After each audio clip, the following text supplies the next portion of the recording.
Hey everybody, Shoebox Legends here. Thanks for joining me today for an episode that was at least in part inspired by Pepino Man. He did a VR recently that I wasn't able to make the deadline on for Pepino's balls, some chance at some game used balls.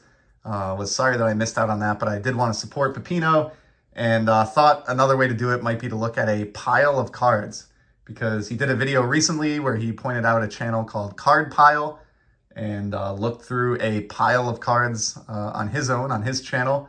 And I know in general, he's always talking about just getting into some content, looking at cards, staying out of the drama, and just enjoying the hobby and checking out some sweet cardboard collection items. So we're going to do that today. I try to pretty much do that every video on this channel. It's really all I do is just look at cards and talk about them. But we'll go through this stack. It looks like a bunch of these are in penny sleeves. And I have some top-loaded cards in the back. None of these have ever been shown on YouTube before since I started the channel, so this should be cool. And it looks like we start off with some Red Sox, mid-90s upper deck fodder here. There was a period where I was a pretty big team collector for the Boston Red Sox. I've mostly transitioned out of that. It's just too exhausting trying to keep up with that in the modern hobby. But I do have a lot of those cards left, obviously, from back in the day. So I'd say the Red Sox are the most well-represented team in my collection. Here's a nice Nomar from the Trenton Thunder. I think that was AA ball, if I'm not mistaken. And Nomar was my favorite player for probably a decade there. Some more just Red Sox team set stuff. For the longest time, any Red Sox card that I got that I didn't already have, I would add to my collection on Trading Card Database and keep and file away. So little run of Nomars here. This is awesome. Yeah, he was my guy for probably about 10 years, or maybe a little less than that, 7 or 8 years. My favorite player growing up. Koji Uehara, rookie card from, I think, the standalone O-Pee-Chee baseball set. That was a short-lived product. Here's another one of those Gypsy Queen framed, I think they're called framed paper, actually. I showed a big stack of these the other day, and here's a George Sisler, trying to complete all of these from the first ever Gypsy Queen baseball release. Cool Will Middlebrooks here. Check out that Chine Pepino. That is awesome photograph. Will kind of burst onto the scene with a lot of promise. Whoa, almost lost the pile. Didn't really pan out in the long run. He had a couple decent seasons, but just always loved the photograph on that card. So tried to grab a bunch of different versions of that. This is the opening day blue hollow foil, I think it's called, and that is serial numbered of the year of production, 2013. There are some more Red Sox parallels here. We got a Bryce Bentz purple. Greg Jeffries, Bowman's best. I don't really know why I kept this. Maybe it's the funny expression on his face, but probably put this in my trade stack and move on from that one. Here's a nice Matt Williams, Leaf Limited. Love the foil work on that Leaf Limited logo up there. Just gorgeous. Awesome stuff. Paul Molitor. O-Pee-Chee card there. Here's a Bip Roberts, and that is the gold rainbow out of Stadium Club. Not really sure why I have that one either.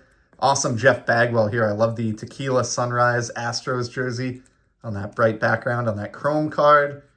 There's a Hal Morris, who I think this is a 94 Upper Deck Electric Diamond, and I think I got this because he had a really good 94 campaign offensively. So Danny Darwin, this is a buyback, and I don't know if he's in front of the Wrigley Ivy. I don't think so. I don't know where this is, in the forest somewhere, but it's a Bowman's 70th anniversary buyback of Danny Darwin. There's a purple Mookie Betts, probably from Meyer. Got a, oh, these are reprints. That's funny that I ended up grabbing these. So when I was in the card blogging community, there was a guy, Gavin, who runs a blog called Baseball Card Breakdown, and he makes custom art cards. He loves the Sandlot, and he created this Art LaFleur as George Herman Ruth from that movie. And then also a little small set of cards based on the 62 Topps design. Again, Art LaFleur as Babe Ruth. Dennis Leary as Bill, the stepdad. Got, of course, James Earl Jones, Mr. Myrtle. And then Karen Allen as Mrs. Smalls. So pretty cool custom set there from Gavin. And he even made backs for these. So pretty nice. These are one of a kind. And appreciate Gavin sending those my way. I'll have to check in with him. I haven't talked to him in a couple of years, but he made some pretty creative stuff. Next up, got 3 here from the 1970 set. Paul Casanova, Darrell Knowles, and Joe Coleman. They're all from the Senators, and the first two are pictured in front of the Green Monster at Fenway, and all three are O-Pee-Chee cards. You can see they are printed in Canada along the bottom, so just some O-Pee-Chee there. And then we'll get into the top-loaded cards, and we'll start with this Hoyt Wilhelm, recently traded to the Braves, and this is O-Pee-Chee as well, and this is one of my favorite card backs of all time. So if you've never seen these, in 1971, the O-Pee-Chee cards have drastically different card backs than Topps. I think they're way cooler. I love the bright yellow, and I love the floating heads. Super cool Hoyt Wilhelm there. Gonna mount that one up actually backwards so you can check out that creepy floating head. Here's a nice 73 Hank Aaron. This is off center, but relatively clean playing era Hank Aaron. Grabbed this at a hobby shop in Connecticut, I remember, maybe a year or two ago for like $10 or less. So just for playing day Hammer and Hank in this type of shape, I just thought that was too good to leave behind. Here's a couple Red Sox relics. We've got Jason Varitek and Rocco Baldelli, Rhode Island's own Rocco Baldelli, both courtesy of Allen and Ginter, and both of whom look to have lengthy managerial careers ahead of them. That's pretty cool. Also from Allen and Ginter, mini relics. We've got part of the pitching rotation from back in 2013, that championship team, John Lester and Clay Buchholz.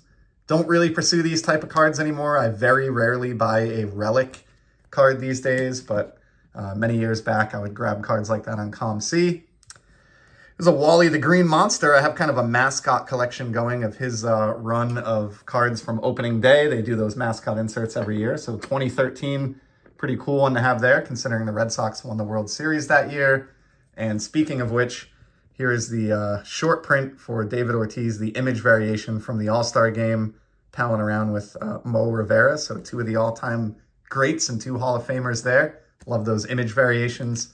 Here's another cool image variation from 2014. We Own the East t-shirt. So this is probably after the American League Championship, maybe when they clinched the title, the AL East title, but just a great partying shot here of Ortiz with the champagne goggles on, the chains, and the We Own the East shirt, acknowledging the fans in front of the Green Monster. This is just an awesome, awesome card. So picked that one up many years ago. I'm just, it's really easy to sell me on those image variations from Topps. They seem to save a lot of their best photos for those cards. Here's a cool Pedro. This one actually does claim to be game-worn jersey and game-used bat, which obviously, Pedro wasn't known for his at-bats. One of the most dominating pitchers I ever saw play. Will always love this guy. Fun personality. And although I'm not huge on game-used cards, that is a cool one. Some Nolan Ryan here up next. I don't really know why I have this one other than he was a childhood favorite. And so back in the day, sometimes at shows, I would pick up cards of his out of quarter or dollar boxes, which is probably where I ended up with that one from. Here is the Daisuke rookie, and this is the Japanese variation from 2007 Topps with the team name and player name in Japanese. Super cool. This card was a big deal when he burst onto the scene. He actually ended up having a pretty solid career. Probably came in with unfairly realistic expectations placed on him, but actually lasted for a few years, more than a few years at the major league level, and had some Cy Young worthy seasons where he was right in the mix. And of course, when he came on the scene in Boston was a huge deal. Ditto for this guy, Jacoby Ellsbury. I know he plateaued and then tanked when he went to New York. But he had one or two magical seasons patrolling the outfield for the Red Sox, and I thought this was a cool 52 design rookie card of his. This is a Nolan Ryan out of Baseball Heroes. This is serial numbered out of 399. I think it's like a charcoal parallel or something. Again, just trying to vacuum up as many Nolan Ryans as I could back in the day. It's another one towards that end.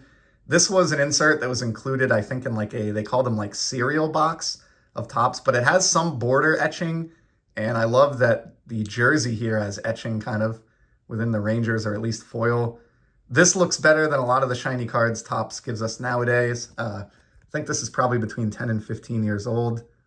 Yeah, 2010, so it's been a little bit of a decline, but this is a gorgeous card. Really, really happy to have this one in the collection. It was a retail exclusive, I think. Here's a 2011 pro debut of Anthony Rizzo, almost through the pile here, with the Portland Sea Dogs because he came up in the Red Sox minor league organization before moving on in his career.